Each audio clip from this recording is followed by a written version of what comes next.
On the 159th episode of the HatTrick Sports Podcast, we're going to be talking about LeBron headed to Philly and some MLB news, including the Marlins' 12-game losing streak and some unfortunate injuries just before the trade deadline. And then we have some NFL offseason news with guys reporting to training camp. And then we're going to be talking about the SEC trying to get away from the NCAA. Make sure you go to HatTrick Sports for checking out at w.gg for 10% off your order. Roll it. All right.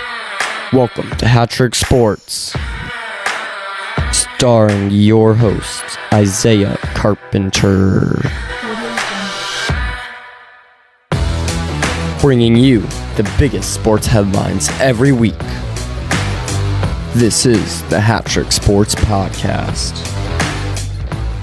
We are here filming episode 159 of the HatTrick Sports Podcast, and we're going to be talking about LeBron!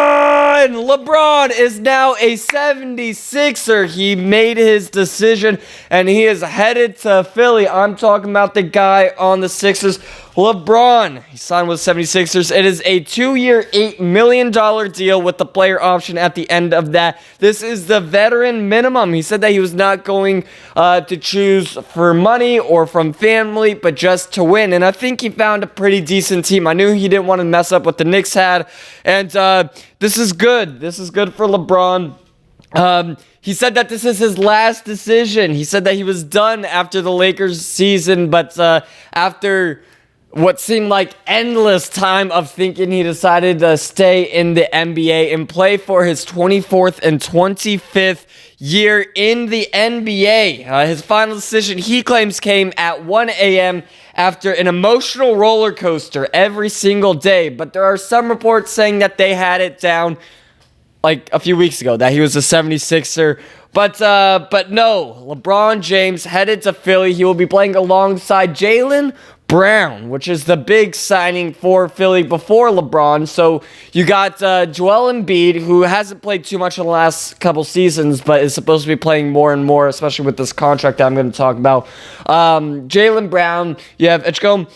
All of these guys, LeBron is going to be playing aside, and maybe they have a small chance at winning the East. The final four teams that he was deciding was between the 76ers, the Cavs, the Heat, and the Warriors. I was hoping that he was going to go to Golden State. I wanted to see Steph and him play, but it kind of makes sense. I'm going to talk about it here in in a little bit. But why didn't he play for the Cavs? And the reason was that he claimed that family wasn't a factor. I kind of actually wanted him to go home too, back to Ohio, finish it all where it started, but he claimed that family wasn't a factor, and they didn't trade for Garland, which LeBron is pretty close with, and they already traded away for James Harden. And then the Heat, when people were talking about the Heat, they got rid of basically everybody.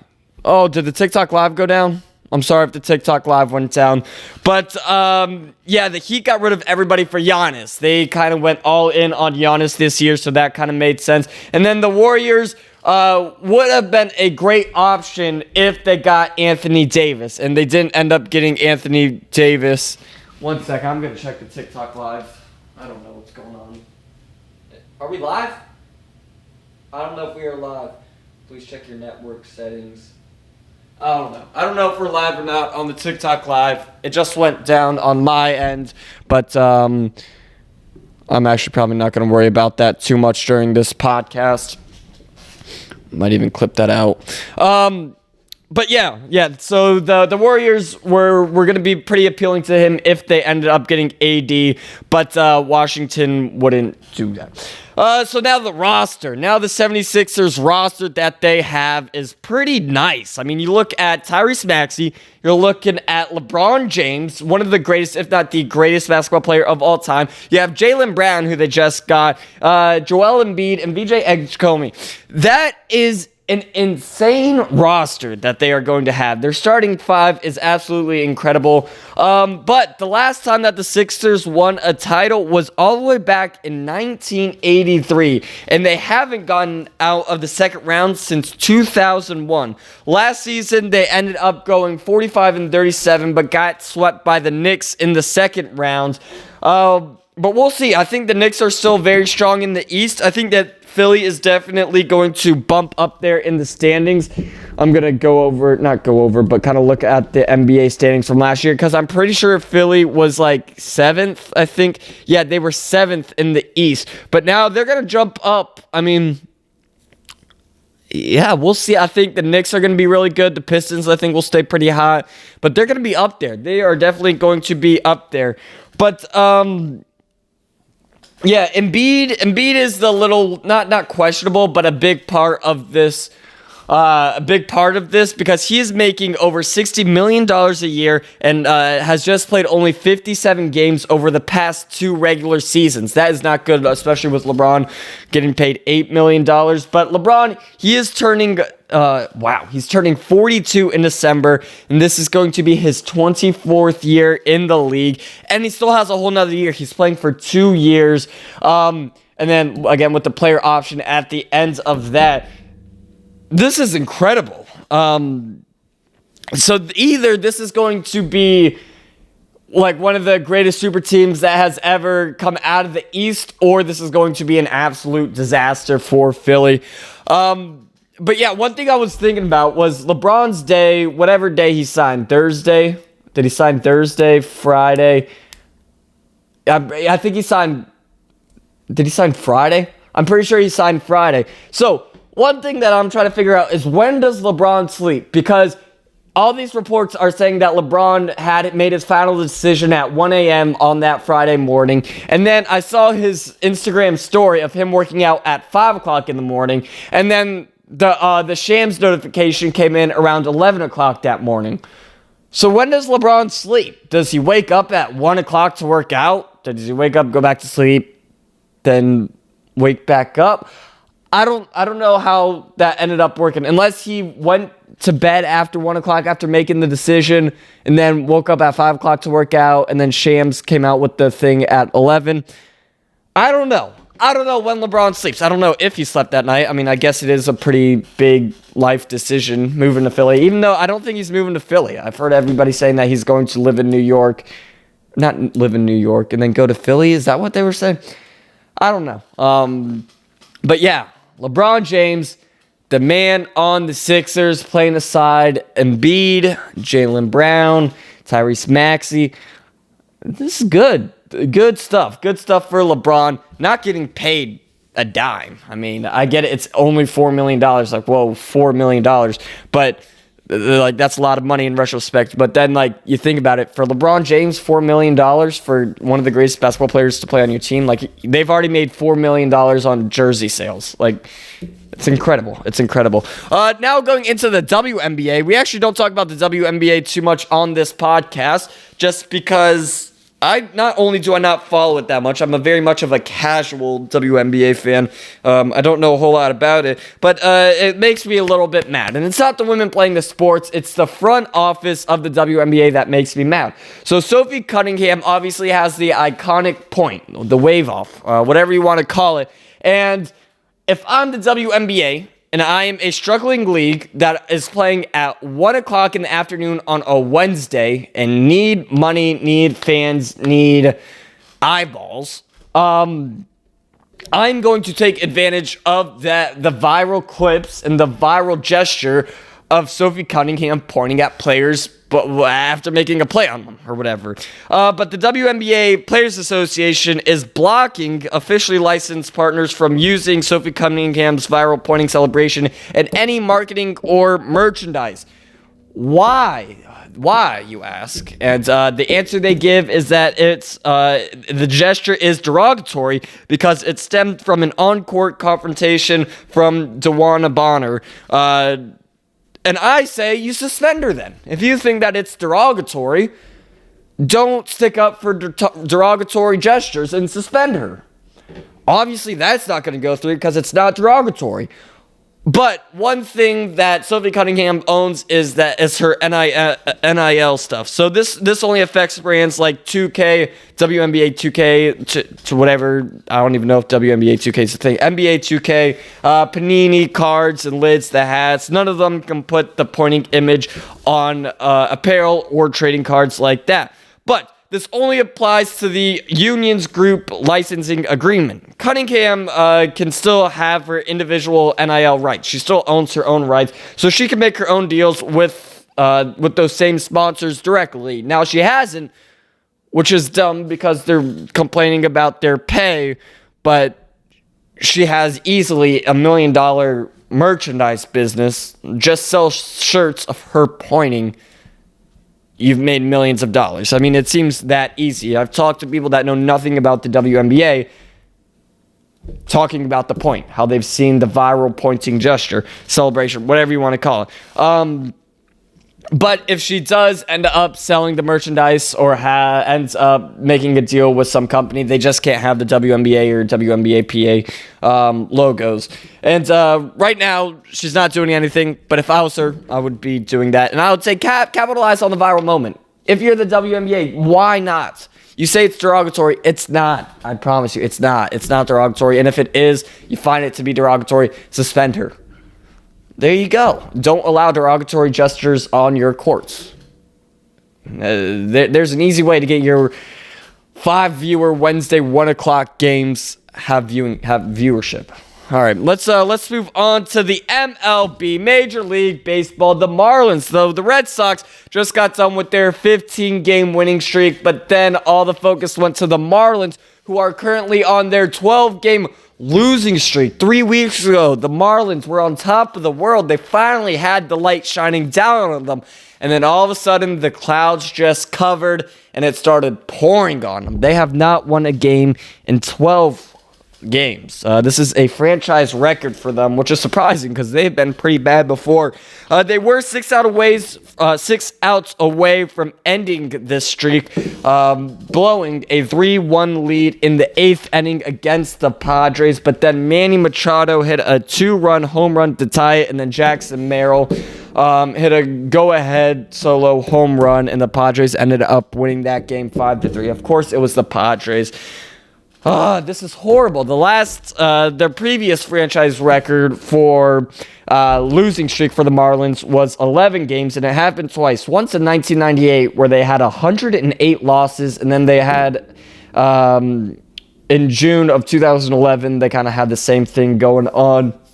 But before this 12-game losing streak, the Marlins were 52-42. This was before the All-Star break. They were 3 games back of Atlanta, holding the 3rd NL wildcard spot. Not anymore. And it's weird, like, these games aren't blowouts. I think 11 of these 12 games they have lost by fewer than 3 runs, or 3 runs or fewer. They're just losing games. Who said it? Kyle Stowers says that it feels like we're playing roulette and somehow it hits red 12 times in a row. The manager for the Marlins, Clayton McCullough, former first base coach of your back-to-back World Series champion, Los Angeles Dodgers, said nobody is more frustrated than we are. And fans were booing them after the 8th inning collapse on Sunday when they lost the game against the Padres, as they should, man. They were actually on top of the world. They have Yuri Perez, who's incredible.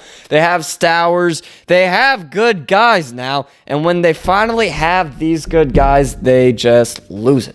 They're just losing it. But now they open a 3-game series against the Phillies. And Zach Wheeler is on the mound for today's game, so I assume that this is going to turn into a 13-game losing streak. Not good for the Marlins, because if we look at their stats, MLB standings, let me see right here, we see, gotta go to the NL, that they are now 52-54. They are 10.5 games back now. Brutal. They lost 12 in a row. They were 52-42. That's incredible. Now 52-54. Horrible. They need to start. And now they're playing the Phillies, who are 57-49. They need to catch up. They need to somehow catch up, because before they were up. They were ahead of the Phillies, they were ahead of the Nationals, just behind the Phillies, I think. And everybody was praising them. They were actually good.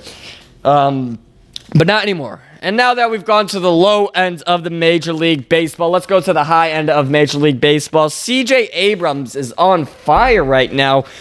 He has 7 home runs and 14 RBIs in his last 7 games. He is batting .567. He is 17 for 30 in those 7 games. Unbelievable. On Sunday, he hit 2 more home runs. When they won 10-7 to beat the Diamondbacks. And so now he is at 27 home runs on the season. And we are just at the end of July. This is all as of July 27th.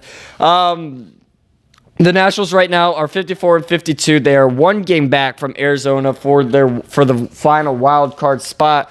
So maybe the Nationals make a run for it. You know, at a few weeks ago, Abrams was like a deadline candidate. Like he was actually like had a chance at getting traded, but now he's he might make himself another contract with the Nationals, and the Nationals are now in a wild card race. This changes everything for not only Abrams' career, but for the Nationals season, because the Nationals, with how bad the Marlins are, the Nationals are actually only 3 games behind the Phillies. So if the Marlins can get out of this slump and beat the Phillies, Nationals are actually second place in the NL East. And I would like to see the Nationals. I'd rather see the Nationals than Phillies in the playoffs. But I don't think that's going to happen. I think that the Phillies and Braves are going to take away the NL East. But yeah, maybe he gets a higher contract at the end of this season. But I'm excited to see what Abrams does. I'm cheering for Abrams. I'm hoping that he can finish off the season continuing. Obviously, it won't be at this rate. I mean, hitting 7 home runs, hitting .567 in these last 7 games, like that's just incredible. You don't see that. But yeah, good for him. All right, let's move on to Shea Langeliers. Shea Langeliers, one of the best catchers in the league right now, is now out for the season. He tore his meniscus. Muy ouchie. Shea Langeliers suffered a sore on his right knee. It was on the base paths. He is expected to miss the rest of the season, which sucks because he was at an all-time high. Surgery is expected, which would obviously end his season. But like I said, one of the best catchers in baseball. He was batting .263, .332, .497 split with 23 home runs and 51 RBIs in just 93 games this season. And he was a phenomenal defender too. He's a phenomenal defensive catcher. He caught 11 runners on 35 stolen base attempts this year. Think about that. That is an incredible percentage. And then you're talking about, like, if you're up by a lot and guys are stealing second or whatever just to try to mix you up, like you're just going to let them steal if you're up by 4 runs in the 9th inning. You know what I mean? Catching 11 guys out of 35 attempts, that is an incredible percentage there. And so there were teams that were going to try to get him at the end or at this trade deadline, but that's obviously not going to happen anymore. His contract is up after this season with the A's, but the A's actually could have got some decent guys for Langeliers because a lot of guys would have used him as rentals and could have helped him in the postseason, but not anymore. Not if he has to get surgery for this meniscus. Yeah, that's completely off the table now. But right now, the A's are 44-60. This is an MLB worst of run differential of -122. That's horrible. They are at a brutal part of their season. They are in a brutal season right now, and yeah, not getting any better. They're not making the playoffs. They can't get anything for Langeliers now. Maybe they'll re-sign him. I don't know, unless another team picks him up. They also lost Brent Rooker with the knee surgery, and then Kurtz Kamenik and Jacob Wilson are also injured. Not good for the Athletics. Jonah Heim is going to be their full-time catcher, former All-Star, but does not compare to Langeliers. Yeah, Braves, the A's ended up getting him in like 2022 from the Braves, and the Braves like kind of knew what he was going to turn out to be, but they ended up getting Matt Olson in that trade, so I think that definitely benefited the Braves there. All right, let's move on to Juan Soto. Yet another injury. Juan Soto has a strain in his calf. They said he is placed just on the 10-day IL with a grade 2 left calf strain, but that could also be longer than 10 days. He is expected to miss a reported significant time. Now, he had a calf strain in April, but apparently this is more severe. He missed nearly 3 weeks in April from it. So if it's more severe, we're missing more than 3 weeks of Juan Soto. He was running to second base on a double play grounder on Friday, and that's just when it happened. Strained his calf again. He had been playing through the calf injury, the calf discomfort for a week before this. And the Mets were DHing him to kind of limit the pain, limiting the pressure put on his calf. Obviously, didn't work. But Juan Soto has had an incredible season so far with the injuries. After the Mets signed him for the record-breaking $765 million deal, he kind of was buns, but now this year, before the injury, he was at a top 5 MVP candidate. I could safely say that. And he's batting .293, 21 home runs, OPS of 947 in just 84 games. His OPS is the second highest in Major League Baseball, just shy of Yordan Alvarez, who has had an incredible season. And they're a last place team right now, but this is the bright point. But now it's like the Marlins just started raining on them. What was funny was the Mets were on a 12-game losing streak the first time in April when he had the calf strain, and they didn't snap that streak until he ended up coming back. The Mets are going to be sellers here. The Mets are going to be sellers here at the trade deadline. So they're going to keep Soto extra cautious, but, they have the highest payroll in the MLB, and they're 44-62. That's not good. Paying over $400 million in payroll this season and last in the NL East at 44-62. That's pretty brutal. But they didn't say that he was done for the season. So, they're going to sell at the deadline, but they didn't say Juan Soto was done for the entire year, which is a good sign, I guess. But in the short words, the Mets are cooked. They fired their manager. They lost 12 straight games in April, and now they just lost an MVP candidate. Not looking good for the Mets. All right, let's go over some MLB standings before we go into the NFL. For you guys on TikTok Live, make sure to follow on TikTok. We are here filming episode 157 of the HatTrick Sports Podcast. So, MLB standings in the AL East, you have the Rays 3 games ahead of the Yankees. They are 62-43.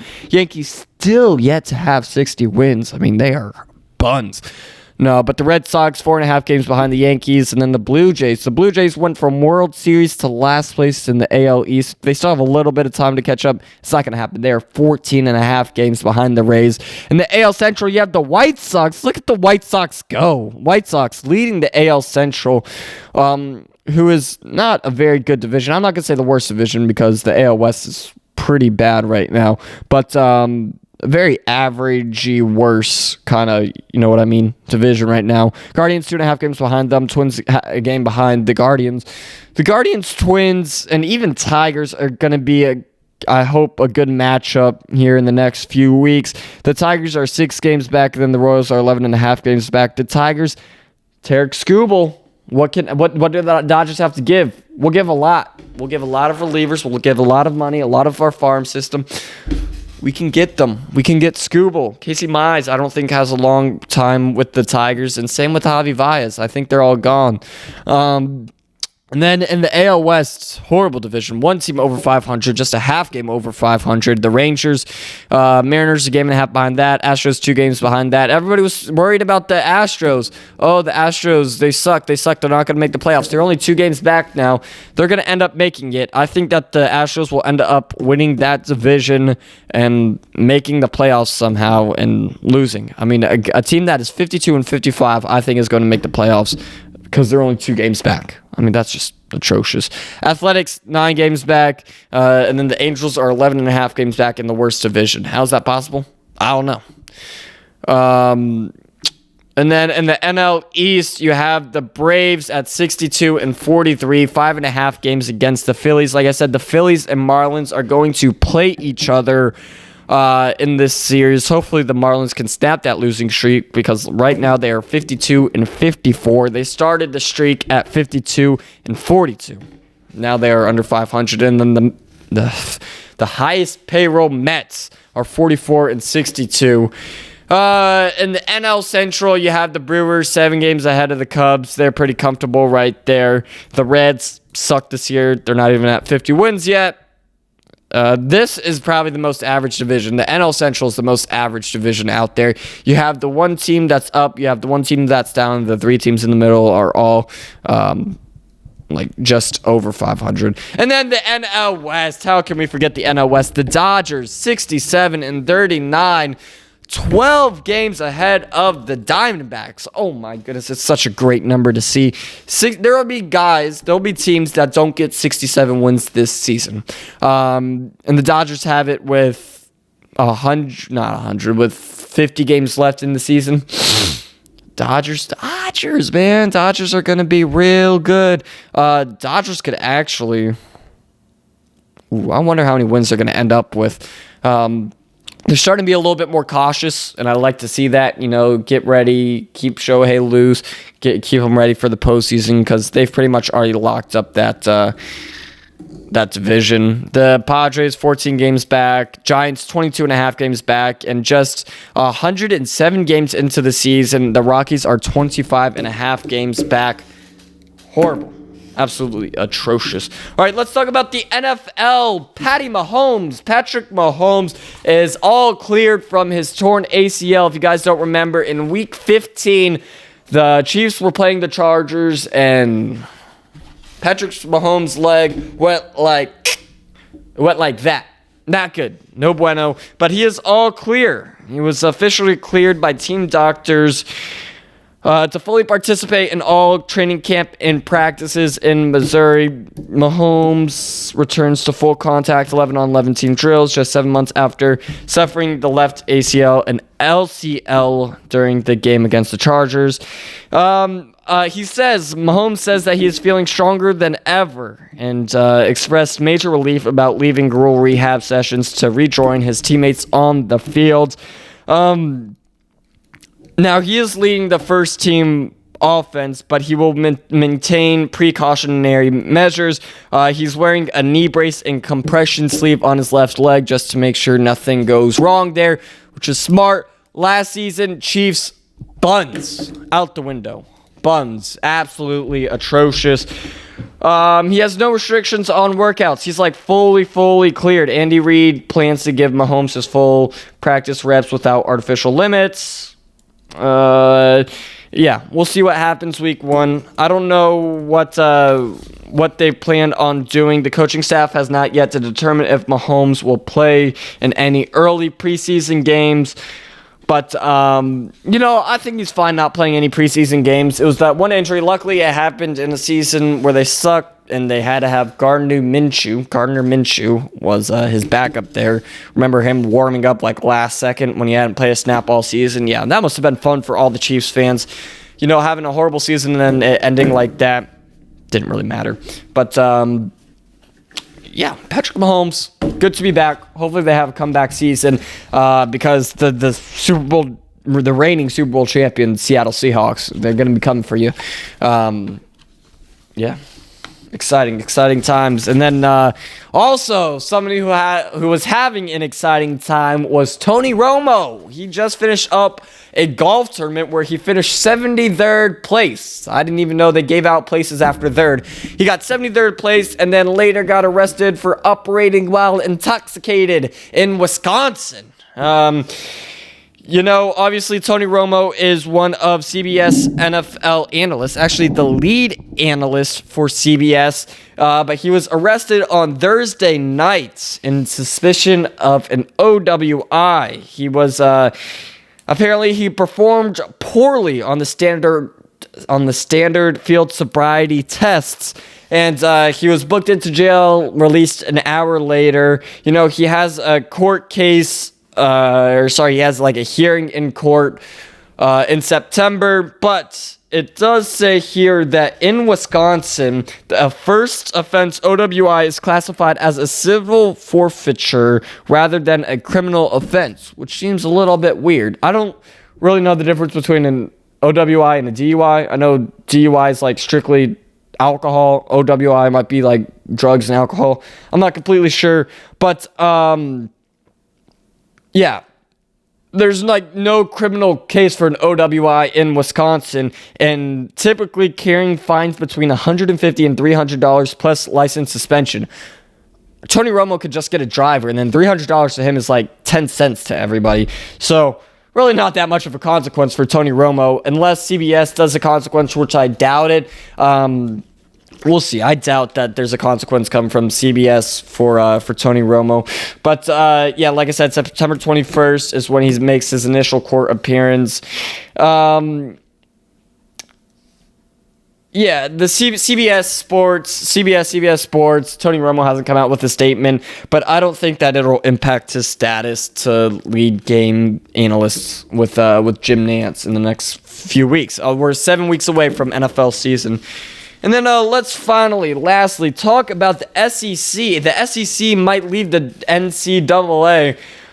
This comes from the commissioner, Greg Sansky, talking about how they are fed up with the NCAA's inability to regulate NIL deals, transfer portal tampering, and player eligibility. And I get it. It's confusing. Every year it's changing. They can't ever make a strict thing.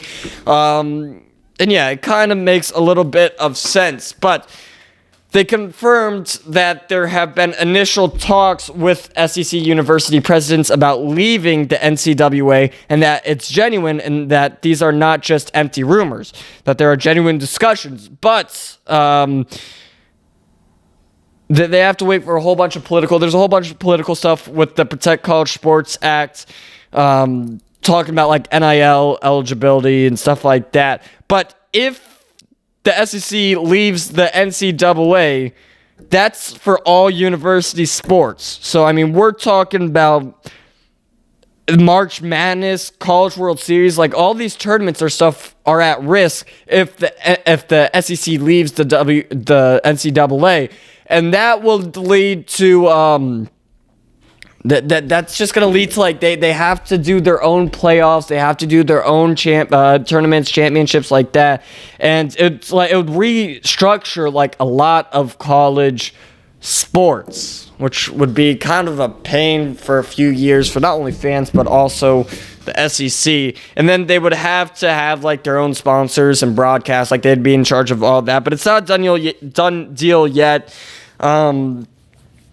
They are still part of the NCAA, and I don't see them changing this year. We'll see. I feel like it would be a long process, and I actually don't know a whole bunch about the process. What I said is basically all I know, but it's not looking good. It's not looking good, but again, I think a lot about the College World Series. LSU wouldn't really be part of the NCAA anymore. So it would kind of kill a lot of that. And then a lot of players that are trying to go into professional sports wouldn't help them too much. But yeah, that is going to do it for the 159th episode of the HatTrick Sports Podcast. Thank you all for listening. You can listen on Apple Podcasts, Spotify, Google Podcasts, Podbean, anywhere you listen to podcasts. YouTube for all the visuals, even your Amazon Alexa, you can listen to us. Make sure to follow us on TikTok, Instagram, YouTube, Twitter. Go to shop@HatTrickSports.com. Get the best merch around. And we will see you guys next week for episode 160.